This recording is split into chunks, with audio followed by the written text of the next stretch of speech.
Greetings, Zimbabwe, Africa, and the world. Welcome to In Conversation with Trevor, where I go beyond the headlines and beyond the sensational. Today, I'm in conversation with internationally celebrated Zimbabwean lawyer Beatrice Mtetwa.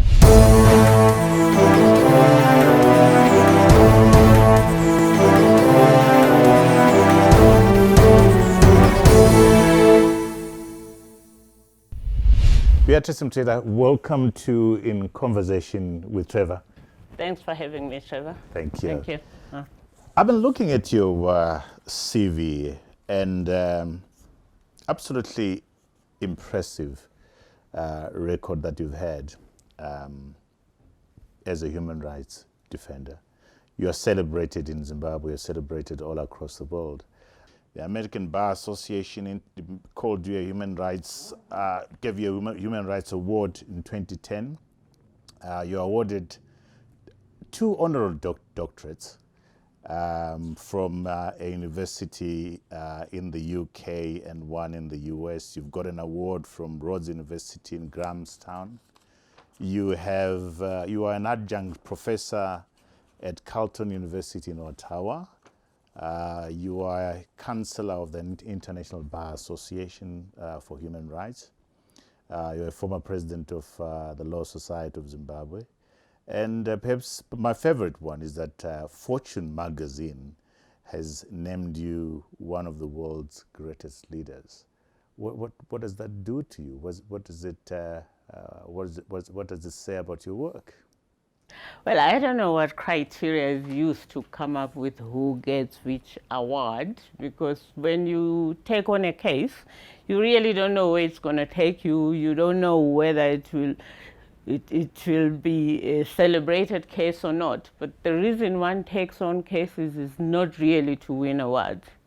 It is to try and do justice to someone who might otherwise not get justice. So I always get surprised, pleasantly of course, when I do get the awards. The title of human rights lawyer is not something that I would have actually chosen for myself, because I don't consider myself to be just practicing human rights only. In fact, if someone called me a divorce lawyer, that would more describe me than human rights lawyer, because I do more family law cases than human rights cases.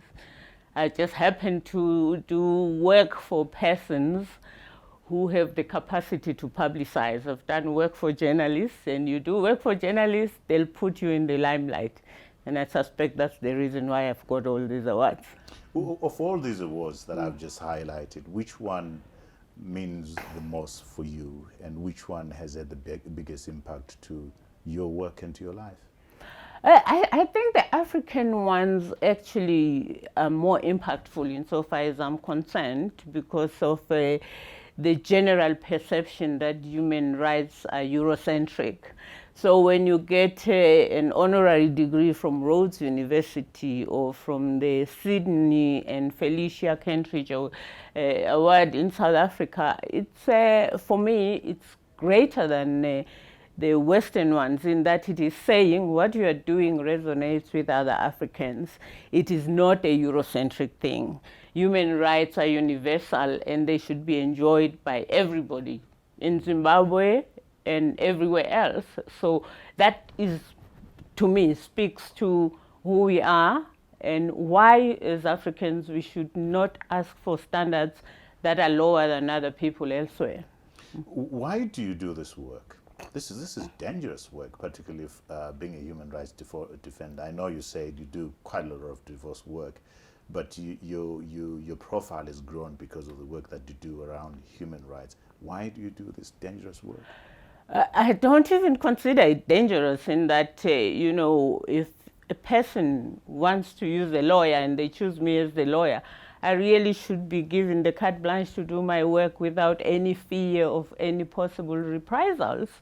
I mean, if I defend somebody and that person maybe was injured by somebody, if when they were arrested or they were abducted, and a doctor treats that person why should I be regarded as doing something that I shouldn't do when the doctor who treats the same person is just treated like he's doing his work? So my view is, I don't go in thinking of danger because the law says I'm entitled to do what I do in the same way that any other professional is entitled to.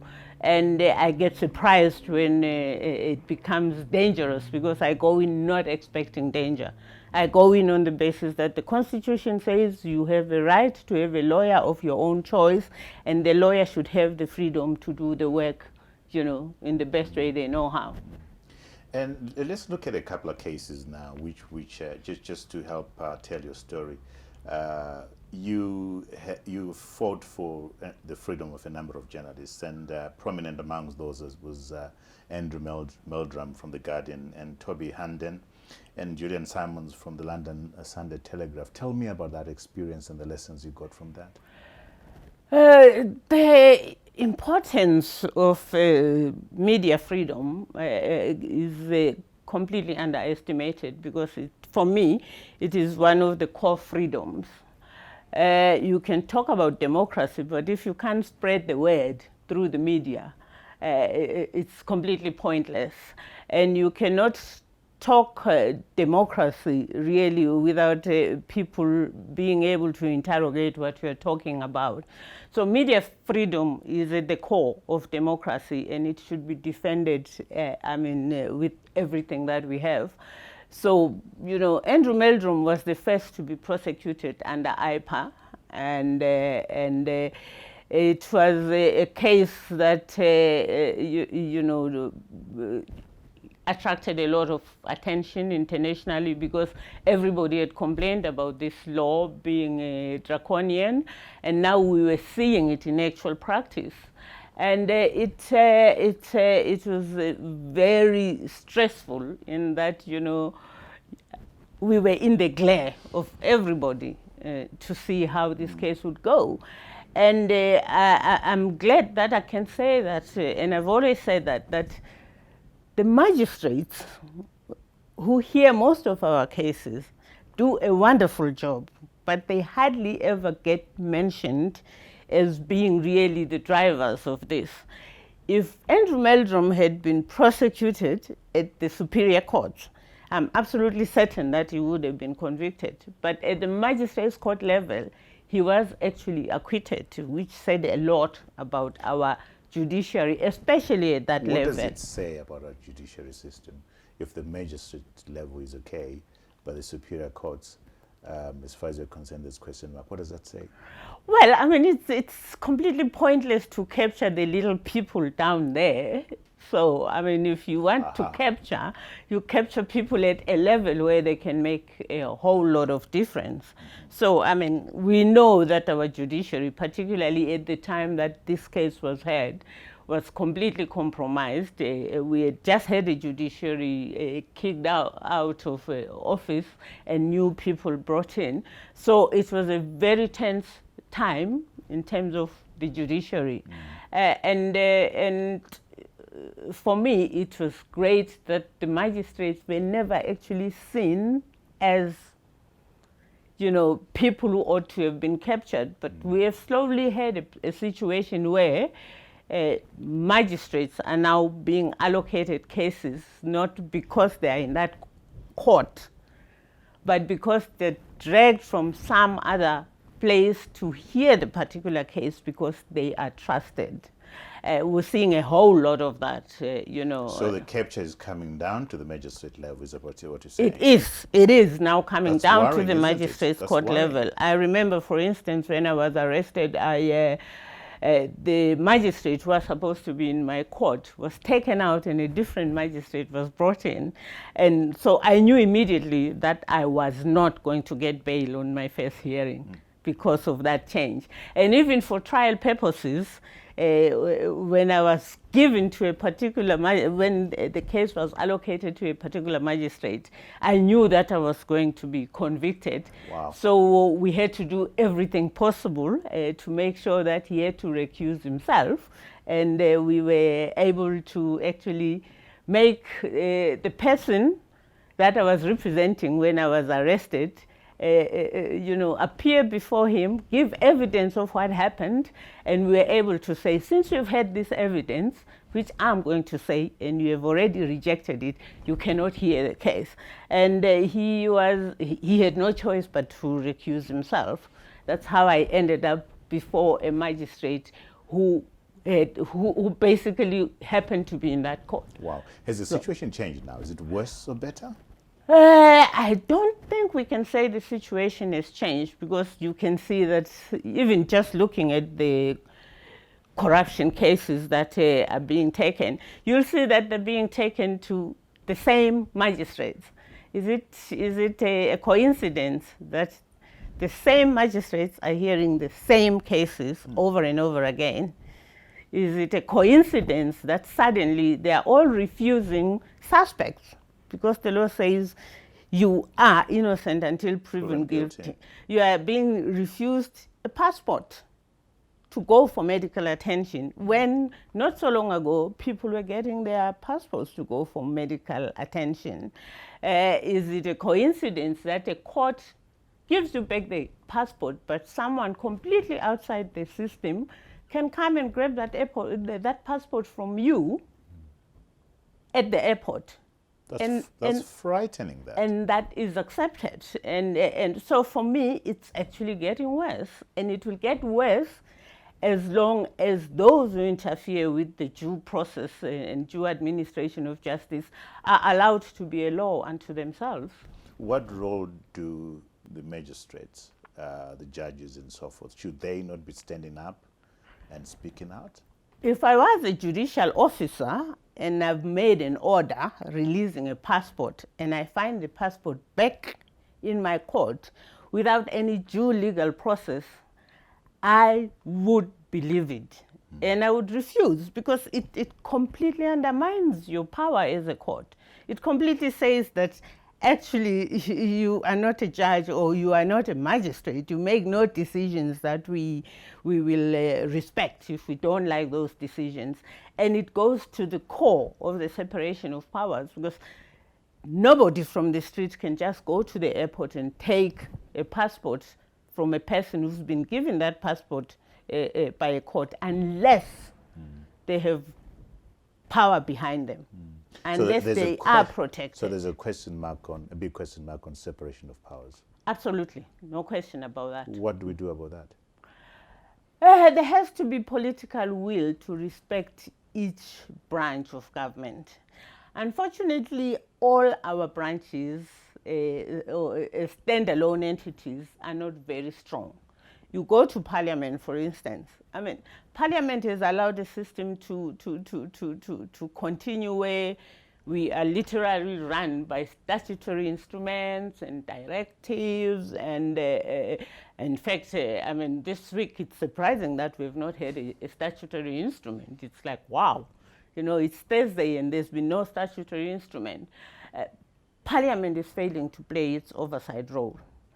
Parliament sucks up to the executive, which they shouldn't do. And of course it follows that when that happens, the judiciary follows suit. When you get a Chief Justice saying a president has a discretion to refuse a list given to him by the Judicial Services Commission as to who to appoint, you know that you are in trouble, because that is not what the Constitution makers intended.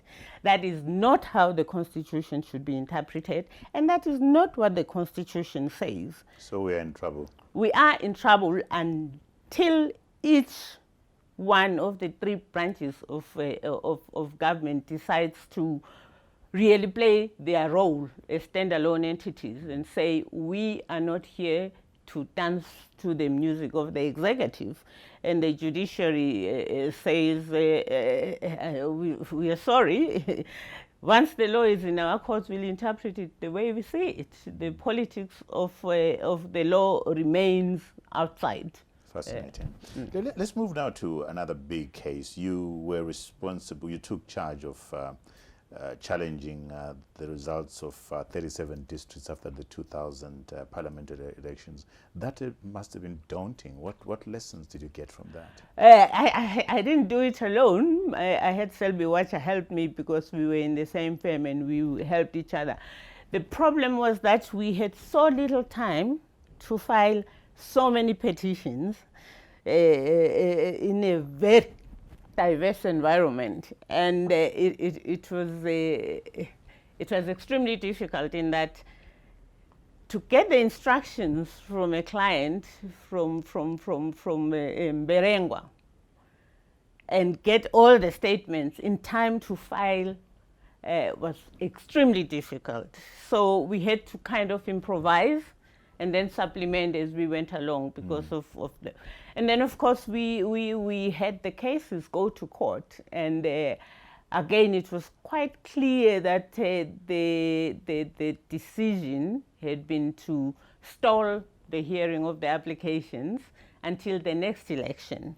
And the one or two that were heard successfully, there were appeals. And again, the appeals were stalled until the next election so that the petition is rendered academic. So the lessons that came out of there was to give the time frames that it must be done within such a period, heard within such a time, and determined within such a time. And those were lessons that were to be learned. But unfortunately, although there are those time frames, I don't think the judiciary is playing its role in ensuring that things are done and heard timelessly. I mean, for me, it is a scandal that more than 12 months after an epic case like the Concord challenge that the Constitutional Court had on the presidential election, we still don't know the reasons. Why is the Constitutional Court not being exemplary?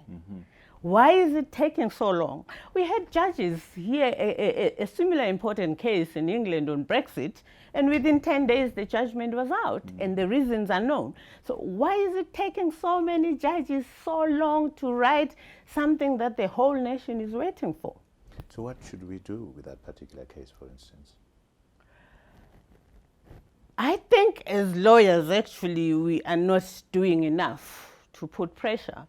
Because, I mean, our colleagues in Namibia went to court to force the court to deliver judgment. And it was interesting because the justice they were compelling had since been elevated to the position of Chief Justice. And he did give judgment a day before the case was to be argued, you know. But do we have to go through that? I mean, you see the Judicial Services Commission interviewing potential judges, emphasizing on the need to dispense justice speedily. And you think that the persons who are asking those questions are going to do the same when it comes to them. I mean, the best thing to do is to really be the example. You know, if the magistrates and the judges in the High Court and the Labour Court are to be, you know, conscientious and deliver judgments timelessly, they must see the Court, the Constitutional Court and the Supreme Court doing the same. So it appears, from what you're saying, that we have a deficit of accountability, trust. I mean, we've talked about the magistrates, the higher courts, the Supreme Court, the Constitutional Court, the institutions are not performing their task. What should citizens do? I think the oversight institutions should be taken to task. By who? By the citizens. By the citizens. I think there's this tendency to think that only lawyers should be taking these things up.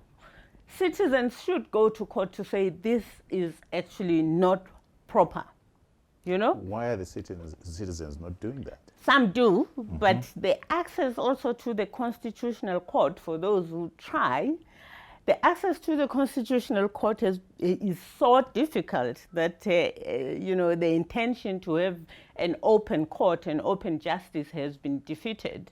To get to the Constitutional Court, you know, you might need to get leave. And that leave is not given by all the judges. That leave is given by one judge. if this is a constitutional matter, surely the constitution maker did not envisage that a single judge can sit in his chambers and determine whether or not you should have access to the constitutional court. When the constitution says everyone has right of access to the courts. I'll give you an example of what happened when we had that very same presidential petition. There were lots of people, other entities that were cited as respondents in that case. And they filed their responses in support of the petition. And the Chief Justice called everybody into his chambers and said, you are only allowed to file if you are against, not when you are in support. If you do not withdraw, I will order costs against you on a punitive scale. That is completely unheard of. If I want to support you in your application and I'm cited as a respondent, why should the Chief Justice stop that? And does he have the power to do that? Should that decision not be made by the entire bench? You know, and once you have those little restrictions, it really means that certain cases will never see the light of day because they'll be blocked at the first instance, and that's extremely discouraging, not just to the lawyers, but to the citizens at large. But one would have thought that those people that were in the room should have persevered. The costs can be quite astronomical. And generally, in constitutionalism, you do not use costs to threaten people not to assert their rights. Even when you lose, generally, in constitutional matters, there's no order. There ought to be no order as to costs because of the constitutional importance of the matters that you might have raised, because of the public interest factor. Otherwise, people are not going to bring challenges because they fear being mulcted with costs. Wow. Let's move on to the other issue, the case that you handled, which is the, perhaps in my view, one of the toughest that you've had to deal with, which is the Justina Mukoko case. Tell us about that experience again and the lessons from that. That was a very, very emotional case. And it needed innovation. After I got the call that morning that she had been abducted and a report had already been made at Norton Police Station, we immediately brought an application for her to be produced by the police, because the persons who abducted her claimed to be police. So the police came and said, oh, well, you know, we didn't do it. We are actually treating this as a criminal abduction, and we are also searching for her.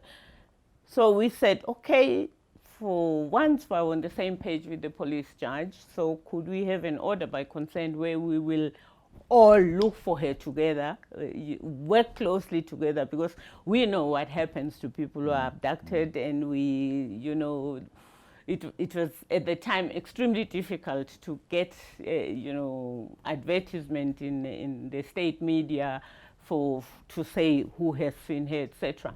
And the police agreed to that, and I think that probably is what helped, because we then used that court order to make sure we put adverts, because the police wouldn't do that, and to ask people who knew where she was to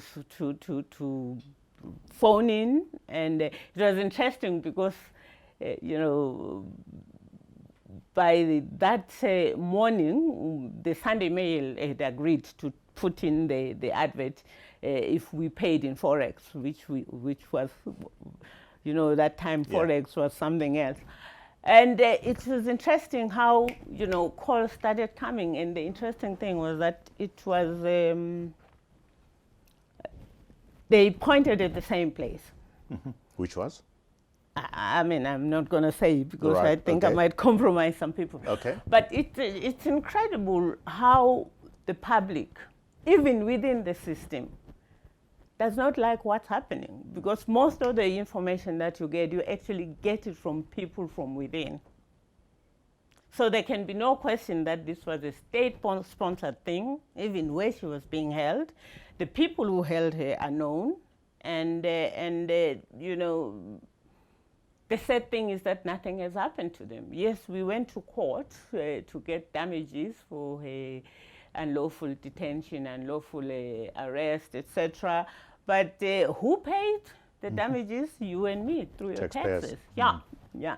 The actual culprits have gotten away with it. So we know these culprits. They're walking oh the yes, streets. absolutely, they are known. They are known. They're in the system, walking the They're streets. in the system. They've been, most of them have been promoted. So basically, you know, you get rewarded for breaking the law. Have they been named anywhere? In some of the court proceedings, yes, they have. Okay. Are you at liberty to share them here? No, not really, not really, not without Justina's authority. Yeah. Okay, but she knows these people. Yes, she does. Sad. Yeah. What's your view of the current reported abductions? We've had 2 of them. What view do you take of that? Well, I mean, when you have impunity, of course, it's going to continue. Because if the people who've been doing the abductions, or the unit that does the abductions, remains in place, and they know that whether they know I'm the abductor or not, nothing is going to happen to me, they'll continue doing that. And so impunity is our biggest problem. What view do you take of there's some people who think there's a third force. There's some people who think there's a rogue element. There's some people who think that it's organized within the state. Where do you stand as far as those 3 are concerned? The current abductions are not different from the ones that happened before. Okay. They are not, if there's a third force, it means there's always been a third force. But if there's a third force and you know who are in the third force, why not deal with them?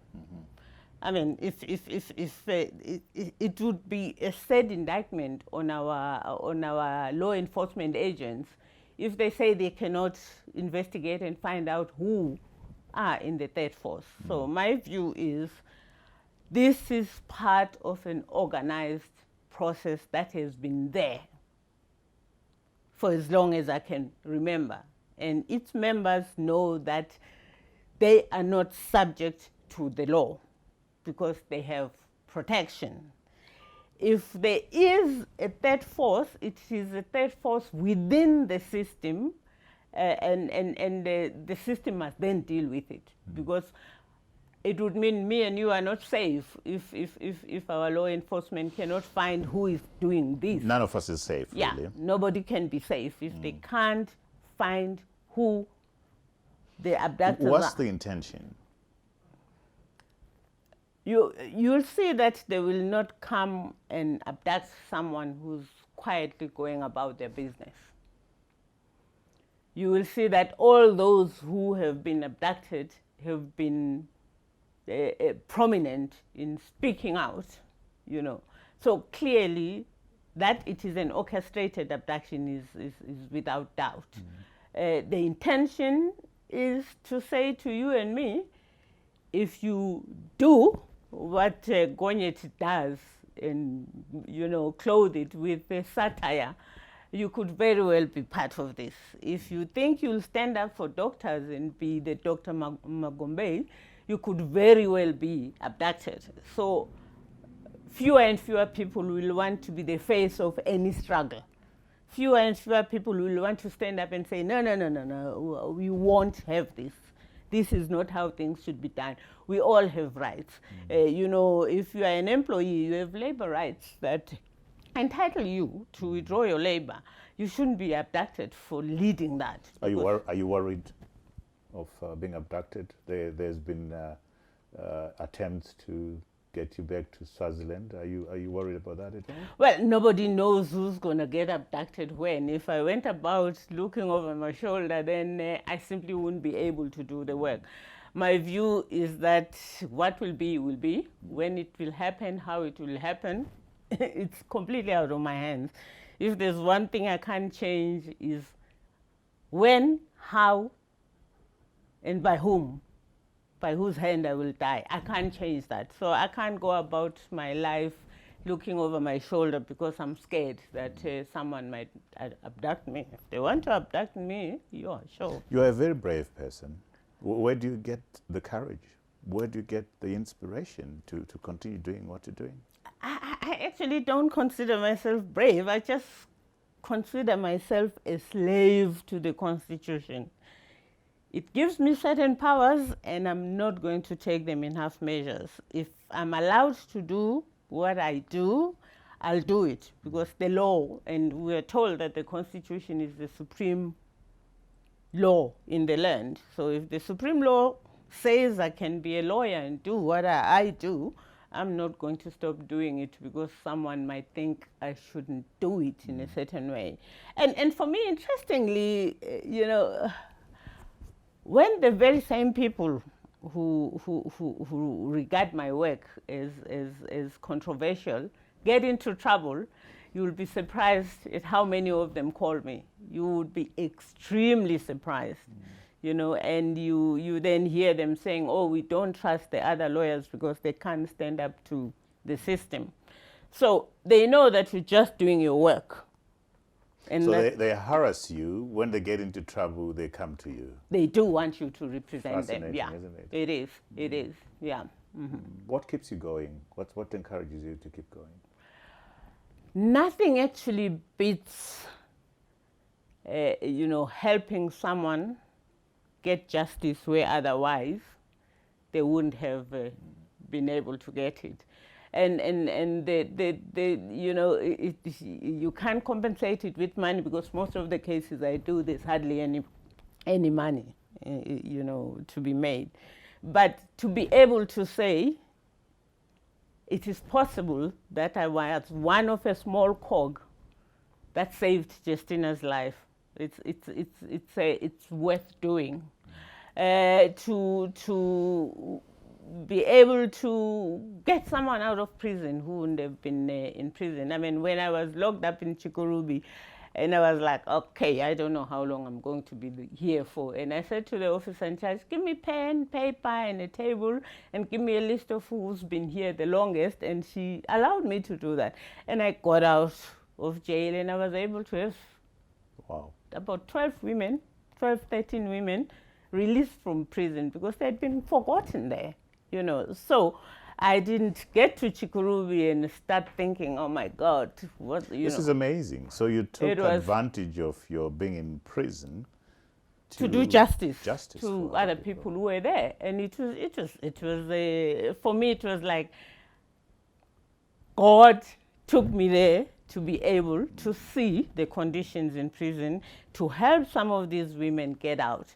And actually, if it was allowed, I think every lawyer should go to prison. Every lawyer should go to prison. Should experience what it is like, because it's important to know what happens to your client when they go behind that door at the courts and they are said to be going to Chikurubi. If you've been there, you start practicing your law a little differently because you don't want them to be there.